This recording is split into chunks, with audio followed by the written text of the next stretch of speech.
मंडळी, big boss Marathi 5च्या 21 सप्टेंबरच्या भाऊच्या धक्क्यामध्ये आपल्याला रितेश देशमुख पाहायला मिळणार नाहीये.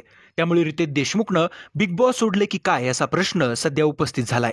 नुकताच कलर्स मराठीने एक प्रोमो शेअर केला होता, ज्यामध्ये आपल्याला निलेश साबळे बिग बॉस मराठीच्या घरात पत्रकारांना घेऊन गेल्याचं पाहायला मिळणार आहे. त्यामुळे निलेश साबळेला पाहून रितेश देशमुखनं बिग बॉस सोडलाय की काय असा प्रश्न चाहत्यांना पडला आहे. पाहुयात काय हे संपूर्ण प्रकरण, पण त्यापूर्वी बिग बॉस मराठीचे अपडेट पाहण्यासाठी चॅनलला सबस्क्राईब करा. बिग बॉस मराठीमध्ये दरवर्षी पत्रकार परिषद घेतली जाते. पत्रकार बिग बॉसच्या घरात जाऊन प्रेक्षकांना पडणारे प्रश्न थेट त्या स्पर्धकालाच विचारत असतात. यावर्षी मात्र ही पत्रकार परिषद खूपच लवकर घेण्यात आली आहे, कारण की रितेश देशमुख सध्या एका चित्रपटाच्या शूटिंगसाठी भारताबाहेर गेले आहेत.